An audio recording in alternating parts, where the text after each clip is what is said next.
الحمد لله رب العالمين والعاقبة للمتقين ولا عدوان إلا على الظالمين وأشهد أن لا إله إلا الله وحده لا شريك له ولي الصالحين وأشهد أن محمدا عبده ورسوله وصفيه من خلقه وخليله سيد الأولين والآخرين اللهم صل عليه وعلى آله وصحبه ومن اتبعهم بإحسان إلى يوم الدين أما بعد. Mes chers frères et sœurs, le thème de notre khutbah بإذن tabarak wa ta'ala est dépasser les limites lors d'une dispute. Dépasser les limites lors d'une dispute. Il arrive qu'un frère ne s'entend plus avec son frère en Allah. Et suite à cette dispute, naît une injustice. Des insultes, des moqueries, des calomnies, des médisances, voire même, parfois, ça en arrive aux mains. Et nous, ce qui nous est demandé en islam, c'est que dans le cas où il y a une dispute, une querelle entre toi et un de tes frères, toi aussi ma sœur, entre toi et une de tes sœurs, tu dois rester juste et pieux. Et tu ne dois pas dépasser les limites.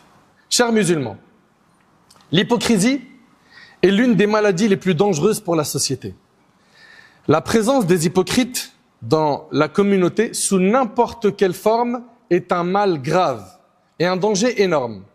Et bien que les hypocrites, par définition, sont ceux qui affichent l'islam et cachent la mécréance, c'est ce qu'on appelle l'hypocrisie majeure, eh bien, il y a d'autres traits qui peuvent être présents chez un musulman sans pour autant le conduire à la mécréance majeure et qui font partie des caractéristiques des hypocrites. Selon Abdullah ibn Amr ibn al-As, le prophète sallallahu alayhi wa sallam a dit 4 marques, 4 caractéristiques. Celui qui les réunit toutes est un parfait hypocrite. Celui qui en détient une seule est marqué par l'hypocrisie jusqu'à ce qu'il s'en débarrasse. Donc voyons ensemble ces 4 caractéristiques d'hypocrite que va mentionner notre bien-aimé alayhi salatu wassalam dans le hadith rapporté par Bukhari et Muslim. 1. Quand on lui confie un dépôt, il le trahit. Quand tu lui confies un dépôt, une amana, il trahit le dépôt. 2. Quand il parle, il ment. Ça fait partie des caractéristiques de l'hypocrite. Le musulman est véridique, il ne ment jamais. Également, quand il signe un pacte, il ne le respecte pas. Et 4, il dépasse les limites lors d'une dispute. Ça fait partie, mes chers frères, mes chères sœurs, des caractéristiques des hypocrites. Tu es en colère, tu as été lésé par quelqu'un, la religion t'interdit, toi qui es dans cette colère, d'être injuste, de dépasser les limites. Tu dois, même dans ta colère, même dans ta querelle, rester dans le cadre fixé par la religion.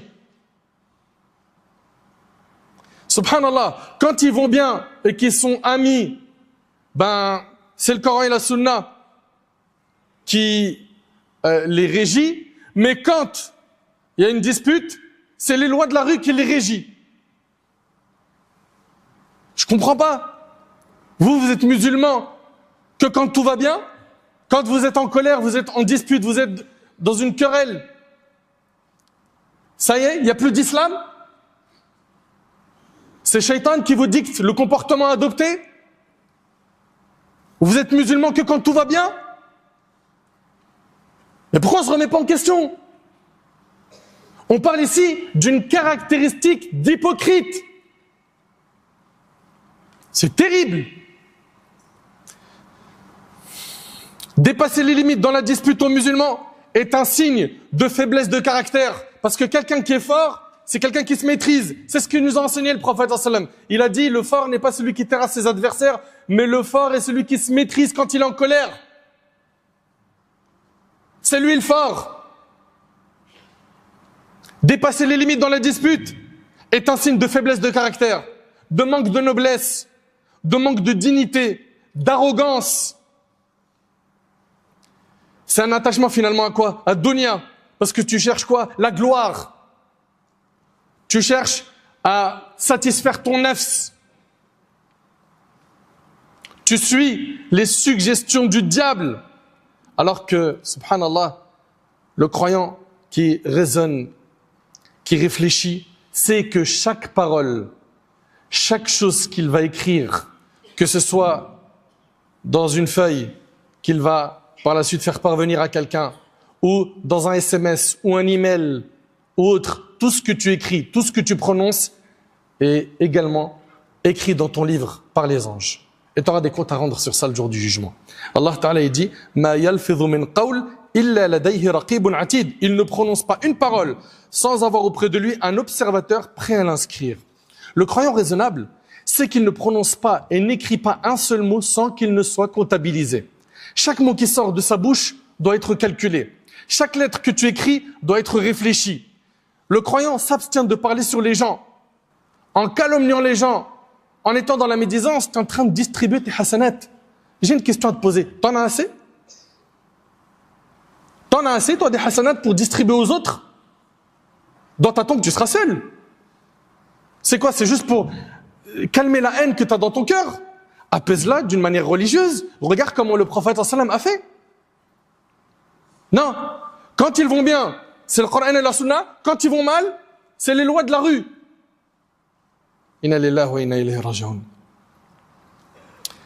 Le croyant ne se laisse pas emporter par les pensées de son âme qui désire la vengeance, évitant ainsi de trop en dire, ni par une haine intense qui pourrait le mener à la diffamation et à des accusations mensongères. Son amour de la victoire ne doit pas le pousser à accuser les autres de manière infondée, sans preuve, sans vérification des preuves.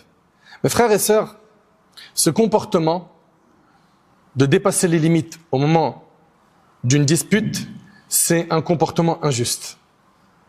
Quand une personne s'écarte délibérément de la vérité et dépasse la limite de ce qui est nécessaire pour se plaindre, allant jusqu'à transformer le faux en vrai et le vrai en faux, pour apaiser un ressentiment dans son cœur, dissiper sa colère, soulager son âme, satisfaire un besoin personnel, en se donnant l'illusion d'avoir obtenu justice pour elle-même, la personne qui fait ça a des caractéristiques d'hypocrite.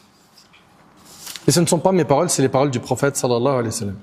Chers frères et sœurs, il y a aujourd'hui parmi nous, malheureusement, des personnes qui, lorsqu'un différend survient entre elles et quelqu'un d'autre, ou lorsqu'elles voient quelque chose qui ne leur plaît pas, ne respectent pas les principes de la vérité et de la justice.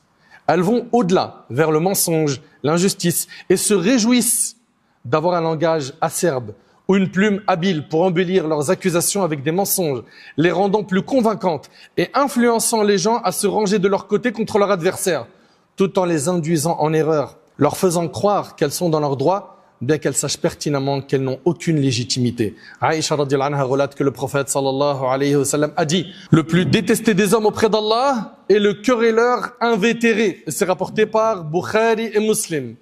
Le querelleur invétéré, mes frères et sœurs, est celui qui se caractérise par l'entêtement, l'acharnement dans ses débats mensongers, le mensonge dans ses propos, l'immoralité dans ses confrontations et l'injustice dans ses jugements. Il se laisse emporter par les idées et accusations que le diable lui insuffle à l'encontre de son adversaire. Il pense à tort que c'est de la bravoure et de la force de faire taire les autres par son argumentation fallacieuse, de les réduire au silence avec des arguments erronés, et se sent fier de pouvoir inverser la vérité en mensonge et le mensonge en vérité. Il se complaît dans son arrogance et son orgueil lorsqu'il parvient à vaincre son adversaire, sans se rendre compte que tant qu'il persiste à se livrer à des disputes injustes, il demeure sous la colère d'Allah. Il demeure sous la colère d'Allah Azza wa Jal. En agissant ainsi, il plonge lui-même dans l'abîme et souille son âme, tout en attribuant à autrui des choses qui ne sont pas en eux. Et selon Abdullah ibn Umar, radiyallahu anhu an jami' as-sahaba, le prophète sallallahu alayhi wa sallam a dit, celui qui dispute sur une cause injuste, tout en sachant qu'elle est fausse, reste dans le courroux d'Allah jusqu'à ce qu'il y renonce. Celui qui se dispute avec quelqu'un sur une cause injuste, tout en sachant qu'elle est fausse, le prophète Samin nous dit qu'il reste dans le courroux d'Allah. Allah, il est en colère contre lui. Tu sais que c'est faux ce que tu es en train de faire. Tu veux juste faire quoi? Apaiser ton cœur en faisant du mal à quelqu'un. Eh ben Allah, il est en colère contre toi. Ça te fait rien. Elle est passée où ta foi? Là, je parle à ton islamité. T'es bien musulman. En tant que musulman, tu peux entendre ces paroles et rester insensible? Tu trouves ça normal? Que vas-tu dire à Allah quand tu seras présenté devant lui? Toi qui aujourd'hui t'as entendu ce discours. Est-ce que le plus important, c'est de satisfaire Allah ou satisfaire ton nafs, ton ego? Celui qui dispute sur une cause injuste tout en sachant qu'elle est fausse reste dans le courroux d'Allah jusqu'à ce qu'il y renonce. Et quiconque dit sur un croyant ce qu'il n'y a pas en lui, tu l'as accusé de menteur alors que c'est pas un menteur. Tu l'as accusé d'être un voleur alors que c'est pas un voleur. Un manipulateur alors que c'en est pas un. Eh ben écoute bien. Et quiconque dit sur un croyant ce qu'il n'y a pas en lui, Allah le fera habiter dans Radratul Khabal. Vous savez c'est quoi? Ce sont les sécrétions des gens de l'enfer. C'est-à-dire que son châtiment, ça sera d'être dans les sécrétions des gens du feu, jusqu'à ce qu'il soit délivré de ce qu'il a dit, et il n'en sera pas délivré, rapporté par l'imam Ahmad. Chers musulmans, chères musulmanes, craignons Allah subhanahu wa ta'ala, et que la haine envers quelqu'un, le désir de vengeance ou son mépris ne nous pousse pas à abandonner la vérité, à franchir les limites de l'honnêteté, à débattre avec des mensonges et à prendre du plaisir dans les polémiques. Abdullah ibn Mas'ud radhiyallahu anhu, ce noble compagnon, relate que le prophète sallallahu alayhi wa sallam a dit « Soyez véridiques, car la véracité mène à la piété, et la piété mène au paradis. L'homme ne cesse d'être véridique jusqu'à ce qu'il soit inscrit auprès d'Allah comme un grand véridique. Et prenez garde au mensonge, car le mensonge mène au vice, et le vice mène en enfer. L'homme ne cesse de mentir jusqu'à ce qu'il soit inscrit auprès d'Allah comme un grand menteur. » Et c'est rapporté par Bukhari Muslim. T'es inscrit auprès d'Allah comme étant quoi? Un véridique ou un menteur? Pose-toi la question. Allah Ta'ala a blâmé les hypocrites pour leur voix élevée dans le mensonge. Allah Ta'ala, en les décrivant, il a dit « Et quand ils parlent, on écoute leurs propos. Et Allah a blâmé d'autres personnes en disant « Balhum qawmun khasimun » car ce sont des esprits chicaniers. Subhanallah. Le chicanier, c'est une personne qui cherche des querelles ou des disputes pour des raisons insignifiantes ou futiles. Allah Ta'ala dit وَالَّذِينَ يُؤْذُونَ الْمُؤْمِنِينَ وَالْمُؤْمِنَاتِ بِغَيْرِ مَا اكْتَسَبُوا فَقَدِ احْتَمَلُوا بُهْتَانًا وَإِثْمًا مُبِينًا. Ceux qui offensent les croyants et les croyantes pour une chose qu'ils n'ont pas commise se chargent d'une infamie et d'un péché manifeste. Dans notre société, il existe des individus qui ont cédé à leurs désirs et ont laissé leur passion les guider, tandis que ceux qui les entouraient leur ont laissé faire, jusqu'à ce qu'elles en deviennent malades et corrompues. L'injustice et l'arrogance se sont enracinés en eux et ils se sont adonnés à la méchanceté dans leurs conflits. Ils n'hésitent plus à accuser les autres à tort, sans se soucier de la religion. Ils se sentent tellement éloignés d'Allah qu'ils ont recours à tous les moyens, même illégaux, pour défendre un honneur fictif ou revendiquer un droit inventé. Certains vont même jusqu'à jurer faussement au nom d'Allah, oubliant ou faisant semblant d'oublier les paroles du prophète sallam qui a dit « Quiconque jure en prêtant un faux serment, afin de s'accaparer des biens d'un musulman, rencontrera Allah en colère contre lui » rapporté par Bukhari et Muslim. Mes chers frères et sœurs, les litiges, ils ont toujours existé parmi les gens depuis qu'ils existent. Et même les plus sages se sont disputés. Cependant, nous n'avons jamais été témoins d'une dégradation aussi profonde de l'honneur dans les conflits qu'à notre époque. Nous voyons des époux, lorsqu'ils se querellent, se livrer à l'injustice l'un envers l'autre. Chacun des membres de leur famille prend alors son parti et se lance dans des attaques, mentant et s'éloignant de la vérité. C'est aussi ce qui se produit entre un supérieur et ses employés, entre un employé et son supérieur. Il en va de même pour celui qui a un droit contre celui qui le nie ou nie une partie de celui-ci. Chers frères et sœurs, il y a aujourd'hui beaucoup de gens qui ne font pas la différence entre revendiquer ses droits avec sincérité, justice et reconnaissance et devenir un oppresseur, un menteur, un débauché qui accuse son adversaire de ce qu'il n'a pas fait, lui attribue des paroles qu'il n'a pas prononcées et semble croire que la vérité ne revient à son véritable propriétaire que par la calomnie, l'insulte, le dénigrement, des propos vulgaires et une brutalité excessive envers les adversaires. Celui qui ne se retient pas de dépasser les limites et de sortir des cadres de la justice, dans notre religion, il est considéré comme ignorant et injuste.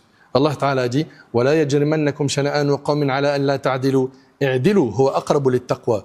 Que l'aversion qu'éprouvent les infidèles pour vous ne vous incite pas à être injuste. Soyez équitable. Cela est plus proche de la piété. Et d'après Aïcha, radhiyallahu anha, le prophète sallallahu alayhi wa sallam a dit, celui qui demande un dû, regardez ce qu'il dit le prophète sallallahu alayhi wa sallam, celui qui demande un dû, qu'il le demande convenablement. Vous savez, ça veut dire quoi convenablement? Ça veut dire avec douceur, comme a dit Cheikh Al-Abbad, hafidhahullah. Celui qui demande un dû, qu'il le demande convenablement. Et ceci, qu'on lui rende son dû ou pas. Et c'est rapporté par Ibn Majah. Je répète, celui qui demande un dû, qu'il le demande convenablement, c'est-à-dire avec douceur. Et ceci, qu'on lui rende son dû ou pas. Allah Ta'ala dit, wa idha qultum fa'dilu. Quand vous parlez, soyez justes. Apprenons à être justes, mes frères et sœurs, parce que l'injustice se transformera en ténèbres le jour du jugement. Celui qui a été injuste sur terre, en touchant l'honneur d'un frère ou à une de ses sœurs, en prenant ses biens, en le lésant dans ses droits, le jour du jugement, s'il ne s'est pas repenti sur terre, le jour du jugement, il devra rembourser avec ses bonnes actions. Et s'il n'a plus de bonnes actions, on prendra les péchés des victimes, qu'on lui collera dans son compte et sera voué à sa perte. Enfin, réfléchissez bien, barakallahu fikum, avant d'écrire, avant de laisser des audios sur WhatsApp ou autre, où vous êtes en colère et où vous dépassez les limites fixées par la religion. Ce comportement-là n'est pas celui du pieux, c'est plutôt une caractéristique des hypocrites. On connaît le chemin de la piété, c'est celui du Coran, de la Sunna. Et là, on vient de voir une parmi les caractéristiques des hypocrites. À toi de faire le bon choix. Et repens-toi de toutes les calomnies, de tout le mal que tu as pu faire avec ta langue, ou en écrivant sur le net ou sur WhatsApp ou autre, en déchirant l'honneur de quelqu'un, en lui collant une erreur, un péché qu'il n'a pas fait ou qu'elle n'a pas fait. Qu'Allah subhanahu wa ta'ala nous réforme, qu'Allah tabarak wa ta'ala améliore notre situation, qu'Allah subhanahu wa ta'ala nous accorde une bonne compréhension